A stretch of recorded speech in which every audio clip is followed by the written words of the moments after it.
ಅದು ಆ 5-6 ಗ್ರಾಮಗಳ ಜನರ ಆರೋಗ್ಯವನ್ನ ಹದಗೆಡಿಸುತ್ತಿದೆ. ಅಲ್ಲದೆ ಜಮೀನಿನಲ್ಲಿ ಬೆಳೆದ ಬೆಳೆಯನ್ನು ಸರ್ವನಾಶ ಮಾಡುತ್ತಿದೆ. ಗ್ರಾಮಸ್ಥರು ತಮ್ಮ ಈ ಸಮಸ್ಯೆಯನ್ನ ಕುರಿತು ಅಧಿಕಾರಿಗಳಿಗೆ ಹೇಳಿಕೊಂಡ್ರೆ ನೋ ರೆಸ್ಪಾನ್ಸ್. ಹಾಗಾದ್ರೆ ಆ ಗ್ರಾಮಕ್ಕೆ ಏನು ಗಂಡಾಂತರ ಕಾಡ್ತಿದೆ ಅಂದ್ರ ಈ ಸ್ಟೋರಿ ನೋಡಿ. ಇಡೀ ಗ್ರಾಮದ ತುಂಬೆಲ್ಲ ಆವರಿಸಿರುವ ಧೂಳು. ಅಲ್ಲಿ ರಸ್ತೆ ಪಕ್ಕದಲ್ಲಿರುವ ಸರ್ಕಾರಿ ಶಾಲೆ. ಈ ಶಾಲೆಯಲ್ಲಿ ಮಕ್ಕಳಿಗೆ ನೀಡುವ ಬಿಸಿಯೂಟದಲ್ಲಿ ಉಪ್ಪು ಖಾರ ಚೆನ್ನಾಗಿ ಹಾಕ್ತಾರೋ ಇಲ್ವೋ ಗೊತ್ತಿಲ್ಲ. ಆದ್ರೆ ನಿತ್ಯ ಅಡುಗೆಯಲ್ಲಿ ಕಲ್ಲಿನ ಪುಡಿ ಮಾತ್ರ ತಪ್ಪದೇ ಸಿಗುತ್ತೆ. ಇದಕ್ಕೆ ನಿದರ್ಶನ ಇಲ್ಲಿ ನೀವು ನೋಡ್ತಾ ಇರೋ ದೃಶ್ಯಗಳು.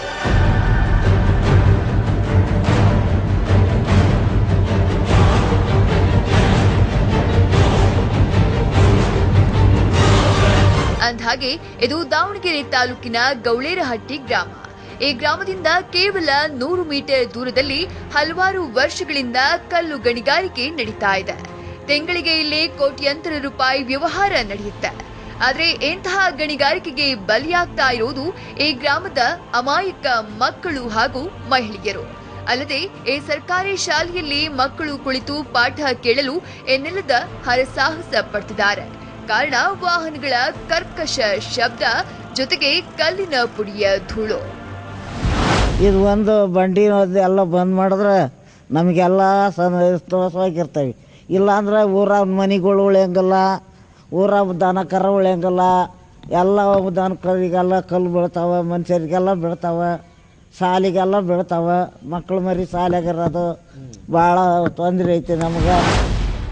ಇನ್ನು ಈ ಗ್ರಾಮದಲ್ಲಿ 300ಕ್ಕೂ ಹೆಚ್ಚು ಮನೆಗಳಿದ್ದು ಜಿಲ್ಲಾ ಕೇಂದ್ರಕ್ಕೆ ಕೇವಲ 16 ಕಿಲೋಮೀಟರ್ ದೂರದಲ್ಲಿದೆ. ಅಲ್ಲೇ ಪಕ್ಕದಲ್ಲೇ ಸುಮಾರು 300 ಎಕರೆ ಪ್ರದೇಶದಲ್ಲಿ ಕಲ್ಲಿನ ಗಣಿಗಾರಿಕೆ ನಡೀತಾ ಇದೆ. 25% ಕಲ್ಲಿನ ಗಣಿಗಾರಿಕೆಗೆ ಪರವಾನಗಿ ನೀಡಲಾಗಿದೆ. ಆದರೆ ಪರವಾನಗಿ ಇಲ್ಲದೆ 75% ವ್ಯವಹಾರ ಇಲ್ಲೇ ನಡೆಯುತ್ತಿದೆ. ಇದರ ಬಗ್ಗೆ ಗ್ರಾಮಸ್ಥರು 10 ಸಲ ಹೋರಾಟ ಮಾಡಿದ್ದಾರೆ. ಹೀಗೆ ಹೋರಾಟ ಮಾಡಿದ್ದಕ್ಕೆ ಸಂಬಂಧಿಸಿದವರಿಂದ ಪೆಟ್ಟು ಕೂಡ ತಿಂದಿದ್ದಾರೆ. ಆದ್ರೆ ಆಡಳಿತ ವರ್ಗಕ್ಕೂ ಇವರ ಸಂಕಷ್ಟಕ್ಕೆ ಸ್ಪಂದಿಸುವ ಸೌಜನ್ಯ ಇಲ್ಲ. ಹೀಗಾಗಿ ಗ್ರಾಮಕ್ಕೆ ಮಾಧ್ಯಮದವರು ಹೋದ್ರೆ ಬಹುತೇಕರು ಮರೆಯಾಗ್ತಾ ಇದ್ರು. ಕೇವಲ ಮಹಿಳೆಯರು ಮಾತ್ರ ದಿಟ್ಟ ನಿರ್ಧಾರ ಮಾಡಿ ತಮ್ಮ ಕಷ್ಟ ಹೇಳಿಕೊಂಡ್ರು.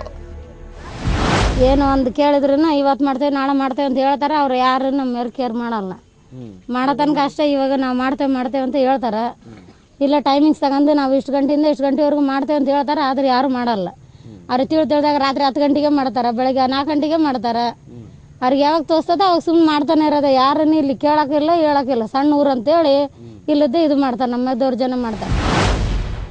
ಒಟ್ಟಾರೆ ನಿರಂತರ ಧೂಳಿನಿಂದ 10 ಕಾಯಿಲೆಗೆ ಜನ ಬಲಿಯಾಗ್ತಿದ್ದಾರೆ.